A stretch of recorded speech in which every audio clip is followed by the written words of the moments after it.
parole au président de la commission des affaires européennes, le président Jean-François Rapin.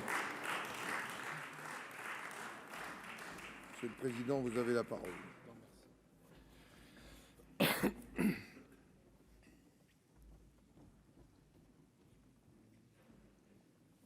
Monsieur le Président, Monsieur le Premier ministre, Madame la Ministre, Messieurs les ministres, mes chers collègues, l'offensive russe contre l'Ukraine provoque une onde de choc.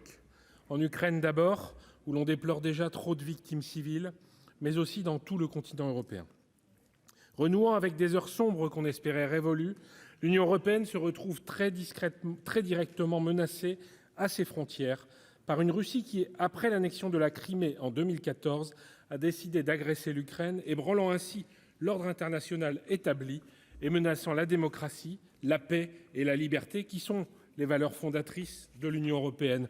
Face à ce séisme, l'Union européenne a réagi rapidement et a fait preuve d'unité en adoptant des sanctions particulièrement sévères contre la Russie, gel des avoirs et interdiction de séjour pour les plus hauts dirigeants russes, y compris le président Poutine, suspension des vols vers la Russie, bannissement des médias d'État russes qui mènent des actions de désinformation en Europe et exclusion de plusieurs banques russes du système interbancaire international SWIFT. La Banque centrale russe elle-même est bannie de toute transaction et ses avoirs en devises gelés, ce qui a provoqué l'effondrement du rouble. J'ai pu m'entretenir tout à l'heure avec mes homologues des pays frontaliers de l'Ukraine et de la Russie. Tous sont satisfaits par cet arsenal inédit de sanctions.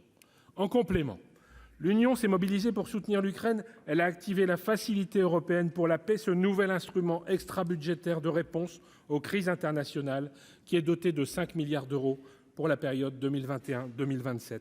L'Union a ainsi débloqué à ce titre 500 millions d'euros qui s'ajoutent aux livraisons d'armes décidées de façon bilatérale par les États membres, rompant pour certains, comme l'Allemagne ou la Finlande, avec un tabou ancien. Par ailleurs, les règles de l'espace Schengen ont été mises entre parenthèses pour ne pas entraver les ressortissants ukrainiens fuyant la guerre. En outre, le dispositif intégré de l'Union européenne pour une réaction au niveau politique dans les situations de crise a été déclenché par le Conseil pour permettre une prise de décision rapide et coordonnée, comme lors de la crise migratoire de 2015, puis pour faire face à la pandémie. Les ministres se sont aussi entendus pour accorder la protection temporaire à l'ensemble des ressortissants ukrainiens qui ont trouvé refuge dans les États membres, sans préjuger de leur qualité de réfugiés. Au-delà de l'urgence, cette crise ébranle profondément l'Union, à la fois sur sa sécurité, son équilibre, son unité et même son identité. Tout d'abord, le moment est déterminant pour la sécurité de l'Union européenne. Si l'Ukraine tombe, nul ne sait où l'agresseur va s'arrêter. Le combat que mène le peuple ukrainien, il le mène pour toute l'Europe. En défendant sa liberté, il défend la nôtre et c'est pourquoi nous lui devons reconnaissance, admiration et soutien. Les États baltes sont particulièrement inquiets. Je les ai eus cet après-midi au téléphone. Le sort de la Moldavie ou de la Géorgie doit aussi nous préoccuper. Il s'agit de préserver l'espace démocratique que nous avons construit depuis 60 ans. Nous sommes donc à un tournant où il apparaît que la défense européenne doit devenir opérationnelle et où sa capacité de projection est en jeu. Ensuite, s'agissant de l'exode de guerre et des réfugiés, puisque selon l'ONU, déjà, sur les chiffres de ce soir, 677 000 Ukrainiens ont quitté leur pays. Plus de la moitié ont rejoint la Pologne, les autres la Hongrie, la Roumanie et la Slovaquie. L'Union européenne doit se préparer à une crise humanitaire de proportions historiques, concernant plus de 7 millions de personnes. C'est un défi gigantesque qui frappe d'abord les pays limitrophes qui nous ont déjà fait valoir les limites de leur capacité d'accueil malgré leur bonne volonté. Aujourd'hui, l'ensemble des États membres se disent prêts à accueillir les réfugiés ukrainiens. Mais la question se posera rapidement de leur répartition entre les pays. La solidarité entre les États membres sera alors mise à dure épreuve une nouvelle fois. Troisièmement, la crise ukrainienne aura aussi des répercussions économiques certaines. D'ores et déjà, elle renchérit encore davantage le prix de l'énergie. La crise ukrainienne met en lumière la fragilité que constitue pour l'Union sa dépendance au gaz russe. 43% en moyenne, mais 80% pour certains pays, 55% pour l'Allemagne, qui a renoncé à mettre en service le nouveau gazoduc Nord Stream 2, qui aurait privé l'Ukraine des ressources qu'elle tire du transit sur son sol du gaz russe exporté vers l'Union. Cette crise exige de penser la transition énergétique au prisme de l'autonomie stratégique. Elle annonce aussi des hausses de prix accrues pour les Européens, si bien que la Commission européenne envisage de développer la boîte à outils qui, depuis l'automne, permet aux États de répondre à la crise de l'énergie par des aides publiques et des abattements fiscaux.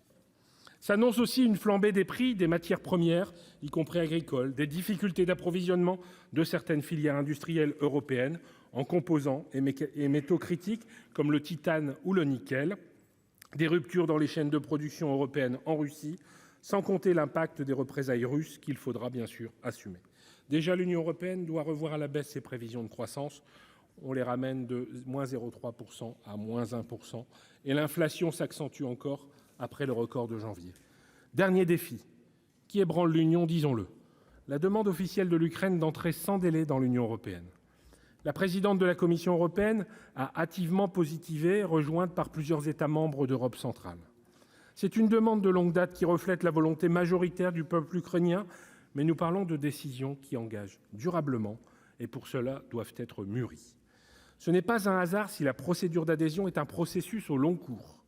Il faut du temps pour rapprocher la législation du pays candidat du droit européen et remplir des critères comme la stabilité politique ou une économie de marché visible.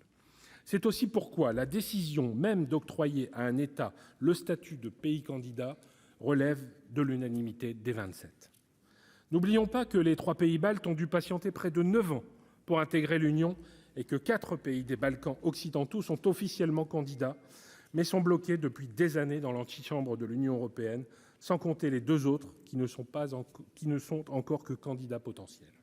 L'Ukraine, elle, est liée à l'Union européenne par un accord d'association signé en 2014 dans le cadre du partenariat oriental qui concerne aussi la Moldavie, l'Arménie, l'Azerbaïdjan, la Géorgie et le Bélarus. Lancé en 2009 par l'Union, ce partenariat propose des relations économiques et politiques plus étroites en échange de réformes, mais sans promesse d'adhésion. Je rappelle que la tragédie que traverse l'Ukraine depuis novembre 2013 a commencé par une manifestation pro-européenne en réaction à la décision du président d'alors de ne pas signer l'accord d'association avec l'Union européenne, qui avait été paraphé dès mars 2012.